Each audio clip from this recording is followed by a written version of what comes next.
स्वामी अग्निवेश जी से हमारा जमात इस्लामी हिंद का बहुत पुराना संबंध रहा है। करीब 25 साल से मैं व्यक्तिगत रूप से भी उनसे परिचित रहा और विभिन्न कार्यक्रमों में, सभाओं में, अभियानों में हम साथ भी रहे।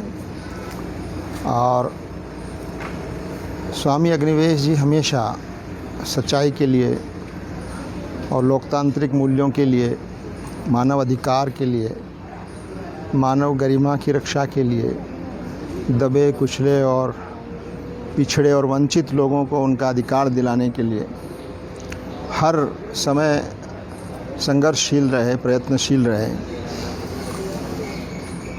ऐसे हालात में जबकि आज देश को उनकी और उन जैसे और बहुत से लोगों की आवश्यकता है, ऐसे समय में उनका जाना हमारे लिए, देश के लिए, भारतीय समाज के लिए एक बहुत बड़ा लॉस है, बहुत बड़ा क्षति है ये।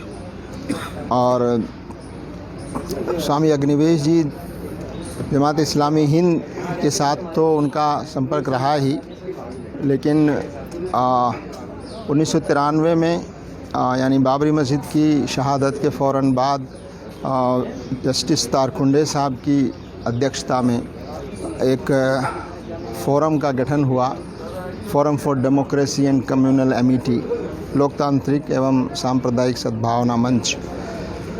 उसके लाइफ मेंबर और शुरू से सक्रिय उसके कामों में शरीक रहे।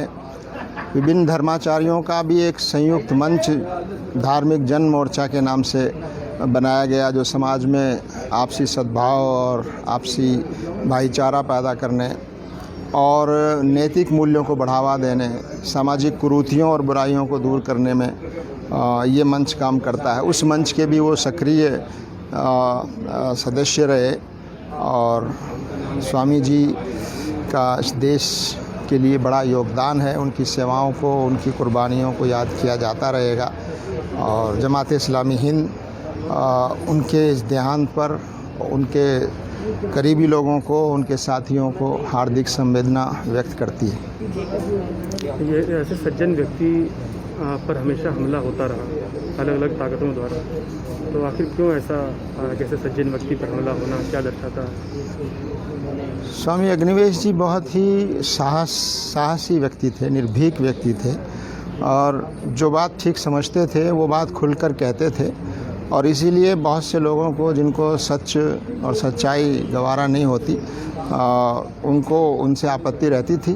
तो कई मौके ऐसे आए जब उनका विरोध किया गया, उन पर हमले भी हुए, और लेकिन उन्होंने अपने विचारों से और अपनी बातों से कभी भी उन्होंने समझौता नहीं किया।